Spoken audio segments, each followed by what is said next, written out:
নিম্মিকে জড়ায় ধরলেন মুজিবুর রহমান। মা তুই কাঁদিস না, তুই কাঁদিস না, আমি এটার বিচার করব। এই হারামজাদা গাজী, তুই করছিস কি? এটা কি করলি তুই? যা, ওর পা ধরে মারছা।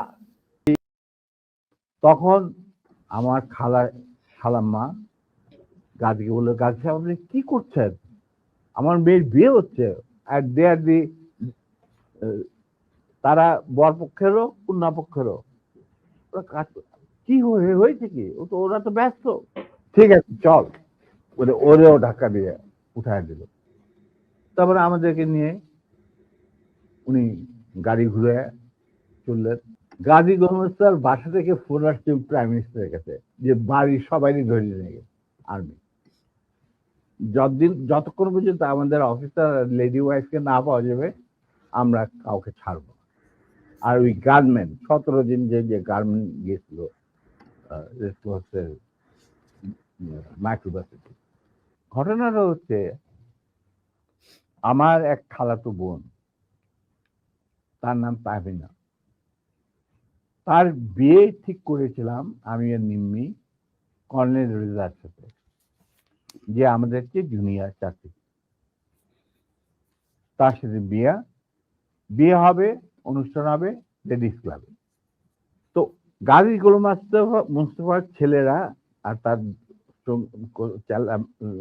সাঙ্গবঙ্গ পিছনের পিছনের রোতে সিটে বসা। তাদের মধ্যে একটা ছেলে বাপ্পির চুল টান দিল পিছন থেকে।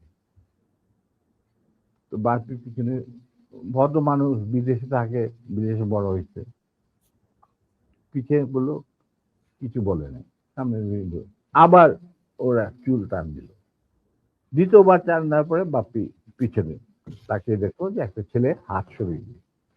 তখন বলে যে তুমি চুল টান দিয়েছ? বলছে হ্যাঁ। বলে কি কেন? আমরা দেখছিলাম যে এত সুন্দর চুল, এটা কি পরচুলা না আসল? আচ্ছা চিন্তা কর। সে তখন ইউনিভার্সিটিতে পড়ে, আর এই পুচকে ছেলে তখন বোধহয় স্কুলেও পড়ে না, বা স্কুলে 6-7 ক্লাস হবে।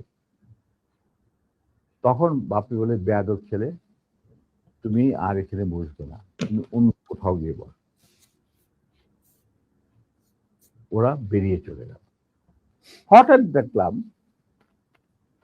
দুটা মাইক্রোবাস, রেড ক্রসের, আর একটা গাড়ি, গাড়ি, সবুজ রঙের গাড়ি আগে, পিছনে দিয়ে মাইক্রোবাস থামলো।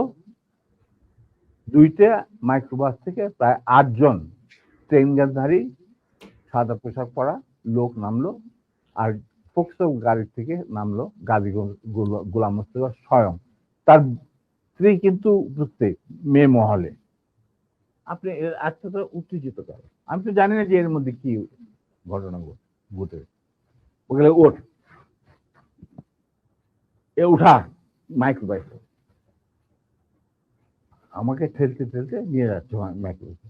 আপনি ব্যাপার কি গাড়িতে? এটা একটা বিয়ে বাড়ি, একটা মেয়ের বিয়ে হচ্ছে, আর আপনি আমাকে বলছেন উঠ। কি আমার কাপড় টাপড় ধরে টানা 4 জন মিলে আমাকে উঠালো।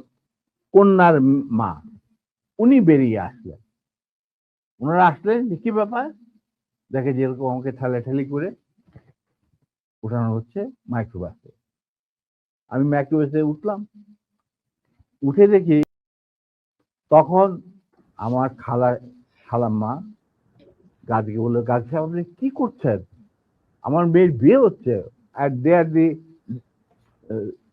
তারা বর পক্ষেরও কন্যা পক্ষেরও। কি হয়েছে কি? ওরা তো ব্যস্ত। বলে আমি ওদেরকে উচিত শিক্ষা দেবো, ওকে আমি উচিত শিক্ষা দেবো। তখন আমার স্ত্রী বললো যে আপনি তাকে একা নিয়ে যেতে পারবেন না, আপনি আমাকে সঙ্গে নিয়ে। ঠিক আছে চল, ওরেও ধাক্কা দিয়ে উঠায় দিল। তারপরে আমাদেরকে নিয়ে উনি গাড়ি ঘুরে চললেন। আপনি যে আমাদেরকে এই মাইক্রোবাসে, রেড ক্রসের মাইক্রোবাসের মধ্যে ঢুকায় নিয়ে আসছেন, এটা কিন্তু হাজার হাজার মানুষ, শয়ে শয়ে মানুষ দেখতে উপস্থিত ছিল। অতএব আপনি কিন্তু আমাদের সাথে যাই করেন, আপনি কিন্তু পার পাবেন। এইটা শোনার পর গাজী গেল একটু ঘাবড়ায়, যে তাই তো, আমি যে উঠাই নিয়ে আসছি এটা তো সবাই দেখছে। আমি বললাম যে গাজী সাহেব, আমি আপনাকে একটা পরামর্শ দিই। আর একদল সোলজার এমপি পাঠানো হলো, যারা ওই অবৈধ অস্ত্র কালেকশনে ডিপ্লয় ছিল গাজীর বাড়িতে। গাজীর বাড়িতে যাদের পাইছে সবাই বন্দুকেরা নিয়ে আসছে রেস্ট ময়দান। এটা তো সাংঘাতিক কথা। গাজীকে তো বিশ্বাস করা যায় না বলে সে রেড টেলিফোন করতে, মানে হাত দিতে গেছে, রেড টেলিফোন বেজে উঠছে। কে? শেখ মুজিব। ফোন মাহবুব। তো উঠেছে, কে বলছে? আমি মাহবুব বলছি। বলে যে আমি প্রাইম মিনিস্টার মুজিবুর রহমান। বলে কি? জি স্যার বলেন। বলে কি, তুই ইমিডিয়েটলি আমার বাসায়। শেখ কামাল, রেহানা, তারপরে শেখ জামাল, বেগম মুজিব নিচে গেটের বাইরে এসে আমাদেরকে খালাম্মা টালাম্মা চলার অসুবিধা, মানে রক্তাক্ত চুল্লু, ওদের দেখে তো ওরা ঘাবড়ায় গেছে। তারপরে নিম্মির অবস্থা, তো ভিতর নিয়ে আমাদের ভিতর নিয়ে গেল। গাজী গহমস্তার বাসা থেকে ফোন আসছে প্রাইম মিনিস্টারের কাছে যে বাড়ির সবাই ধরে নিয়ে গেছে আর্মি। যতক্ষণ পর্যন্ত আমাদের অফিসার লেডি ওয়াইফকে না পাওয়া যাবে আমরা কাউকে ছাড়বো না। আর ওই গার্মেন্ট 17 দিন যে গার্মেন্ট গেছিল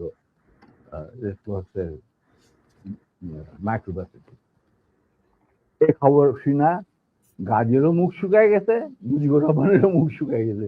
যার জন্য এই সবাইকে ডেকে নিয়ে আসছে, জিয়াউর রহমান, শফিউল্লাহ, খালেদ মোশাররফ। আমরা ঢুকতেই নিম্মিকে জড়ায় ধরলেন মুজিবুর রহমান। মা তুই কাঁদিস না, তুই কাঁদিস না, আমি এটার বিচার করবো। এই হারামজাদা গাজী, তুই করছিস কি? এটা কি করলি তুই? যা ওর পা ধরে মাপচা। আমার বউয়ের পা ধরে মাপচা। গাজী একটু অগ্রসর হওয়ার পর আমার বউ বলল, নিজের চপ্পল খুলে বলল, খবরদার, তুমি আমার ক্ষমা পাওয়ার যোগ্য নয়, আমি তোমাকে ক্ষমা করতে পারবো না, তুমি পিছিয়ে যাও। নিমি বলছিল যে চাচা, যাদের রক্তের উপরে আপনি আজ দেশের প্রধানমন্ত্রী, তাদেরই আজকে রক্ত ঝরাইতে হয় স্বাধীন দেশে গাজীর মতো একটা কম্বল চোরের হাতে। এর বিচার আপনি কি করবেন?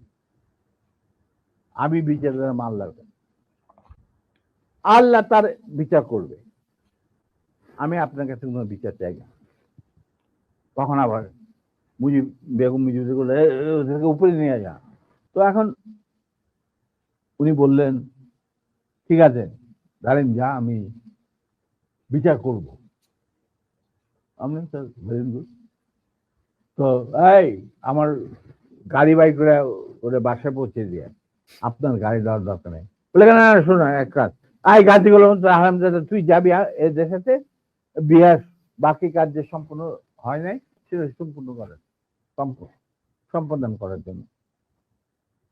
নিমি বলল, খবরদার, তুমি আর লেডিস ক্লাবে ঢুকার তোমার কোনো অধিকার নাই, তুমি সেটা লস, তুমি যাবে না, ইউ উইল নট গো। তখন চুপ, তোমরা চলে যাই। আমরা চলে আসলো। আসার পরে কন্যা সম্প্রদানে যে বাকি কতগুলি থাকে না রকম ওই সমস্ত সম্প্রদান করা হইলো।